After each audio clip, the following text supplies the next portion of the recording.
શિયાળ અને સારસની મિત્રતા. એક દિવસ મીનુ શિયાળ સમુદ્ર તરફ જઈ રહ્યું હતું.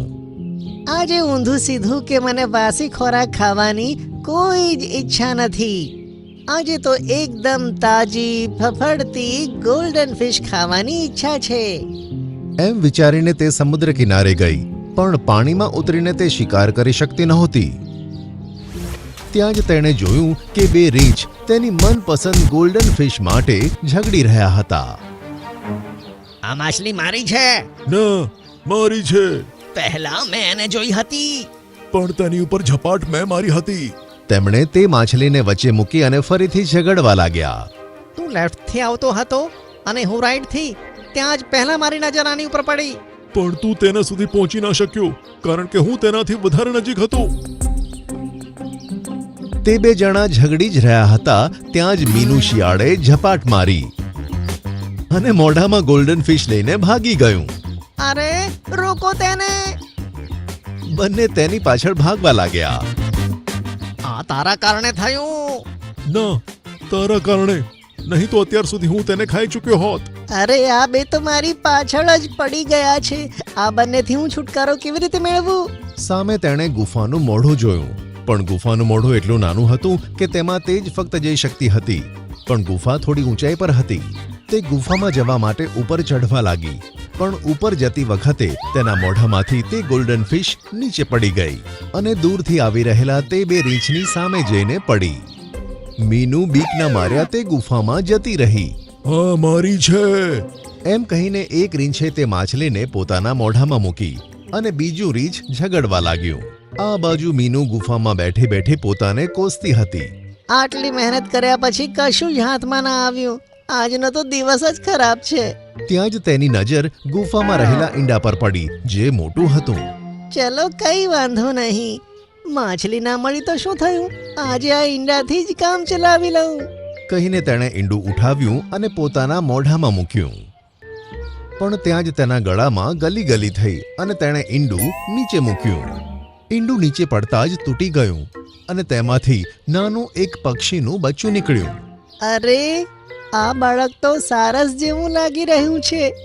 એને હું એમ જ જીવતો છોડી દઉં છું. એની માં બહુ જ હેરાન થશે. અને શિયાળ ત્યાંથી બહાર નીકળ્યું. પોતાને એકલું સમજીને તે નાનું બચ્ચું પણ શિયાળની સાથે ગુફાની બહાર નીકળ્યું. અરે તું મારી પાછળ કેમ આવી રહ્યું છે? તેણે કશો જવાબ ન આપ્યો. મીનુ સમજી ગઈ કે બચ્ચું હજુ વાતોને સમજવા અને બોલવા માટે સક્ષમ નથી. અરે તેણે આંખ ખોલ્યા પછી સૌથી પહેલા મને જ જોઈ. તેથી તેને એમ લાગતું હશે કે હું જ તેની માં છું. મીનુ સમજી ગયું કે તે બચ્ચું હવે તેની પાસે જ રહેશે. તેણે બચ્ચાને પોતાની પાછળ આવવા દીધું અને તે બચ્ચું તેની સાથે જ રહેવા લાગ્યું. થોડા દિવસોમાં બાળક બોલવાનું શીખી ગયું.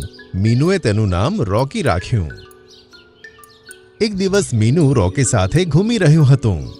તું થોડું ધીરે ચાલવાનું રાખ. જ્યારે પણ હું તારી સાથે ફરવા નીકળું છું, બહુ થાકી જાઉં છું. અરે તારે તો પગ છે એટલે થાકી જાય છે. તારે તો પાંખો છે, ઉડતું કેમ નથી? પણ મને ઉડવાનું ક્યાં આવડે છે? તમે મને શીખવાડ્યું પણ નથી. સારું, જેવું હું કરું છું તેવું કર. મીનુ તેને એક ટેકરા પર લઈ જાય છે અને કહે છે, તારી પાંખોને ફેલાવ. સારું. હવે આવી રીતે ફફડાવ. મીનુએ પોતાના હાથ જોર જોરથી હલાવ્યા. તેને જોઈને બચ્ચાએ પણ પોતાની પાંખોને જોર જોરથી હલાવવાનું શરૂ કર્યું. હવે કૂદ અને હવામાં ઉડી જા. પોતાના હાથોને હલાવતા તેણે ટેકરા પરથી કૂદકો માર્યો અને જમીન પર આવીને પટકાઈ. પણ રોકીના કૂદકો મારવાની સાથે જ તે હવામાં ઉડવા લાગ્યો. આ જોઈને મીનુ ખૂબ જ ખુશ થઈ. વધુ દિવસો પસાર થતા રોકી મોટું થઈ ગયું. હવે ફરીથી મીનુનું મન ગોલ્ડન ફિશ ખાવાનું થયું તો તે સમુદ્ર કિનારે પહોંચી ગઈ. તે સમુદ્રમાં નજર નાખી જ રહી હતી કે ત્યાં તેને પેલા બે રીંછ દેખાયા. અરે આ તે જ છે ને જે છેલ્લી વખતે આપણું ખાવાનું લઈને ભાગી હતી? હા, આ તે જ છે. પકડો એને. મીનુ બીતા બીતા ઝરણા તરફ ભાગવા લાગી. તેઓ પણ તેની પાછળ દોડ્યા. હવે આગળ પથરાળ અને કાંટાવાળો રસ્તો હતો. તેની ઉપર ચાલવું અશક્ય હતું. તે બંને મીનુની જોડે આવી ગયા. તેઓ ઝપાટ મારવાના જ હતા ત્યાં જ રોકી આવી ગયું અને બોલ્યું, જલ્દી મારા પગ પકડો. કહીને મીનુએ તેના પગ પકડ્યા અને રોકી તેને લઈને ઉડી ગયું. અને આમ તેણે તેને કાંટાવાળા રસ્તા પરથી કાઢ્યું અને રીંછ ત્યાં જ રહી ગયા. રોકીએ મીનુને એક ઊંચાઈ પર લાવીને છોડ્યું અને નીચે ઊંડી ખીણ હતી. બીજી બાજુ ઝરણાનું પાણી વહેતું વહેતું મીનુ પાસે આવવાનું હતું. મારા નાના પગથી હું તને નથી ઉચકી શકતો. જો તું તારા હાથથી મારો પગ પકડી લઈશ તો કોઈ વાંધો નહીં આવે. જલ્દી કરો, નહીં તો પાણીનું વહેણ તને ખેંચી લઈ જશે. સાંભળીને મીનુએ તેના પગ પકડ્યા અને રોકી જોર લગાવીને ઉડવા લાગ્યું. મીનુએ જોયું કે રોકી તેનું વજન ઉઠાવી શકતું ન હતું.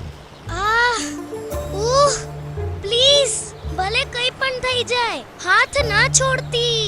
તે સતત પોતાની પાંખો ફફડાવતું હતું પણ 1 ઇંચ આગળ વધતું ન હતું. આ જોઈને મીનુએ જાણી જોઈને તેના પગ છોડી દીધા. ના, મીનુ. મીનુ ખીણમાં પડી રહી હતી અને રોકી તેને ઉદાસ થઈને જોઈ રહ્યું હતું. એટલામાં જ એક મોટું સારસ આવ્યું અને તેણે પોતાના મજબૂત પંજાઓથી મીનુને ઉપર ઉઠાવ્યું. આ મોટું સારસ મીનુનું વજન ઉચકી શકતું હતું. તેણે મીનુને ઝરણું પાર કરાવ્યું અને નીચે એક સેફ જગ્યા પર લાવીને મૂકી દીધું. તમે મારા મિત્રનો જીવ બચાવ્યો. હું તમારો ખૂબ આભારી છું. બેટા, હું તારી મમ્મી છું. તને ઘણા દિવસોથી શોધતી હતી. હવે જઈને શોધ પૂરી થઈ. શું ખરેખર તમે મારા મમ્મી છો? હા, સાંભળીને તે ખુશીથી તેની મમ્મીને ગળે લાગ્યું. તે મારા બચ્ચાને સાચવીને રાખ્યું, તેથી હું તારી આભારી રહીશ. હું તમને બંનેને એક સાથે જોઈને ખુશ છું અને મને ખુશી થશે કે હવે તું તારી મમ્મી સાથે પોતાના પરિવારમાં ખુશ રહીશ. હું પણ મારી મમ્મીને મળીને ખૂબ ખુશ છું.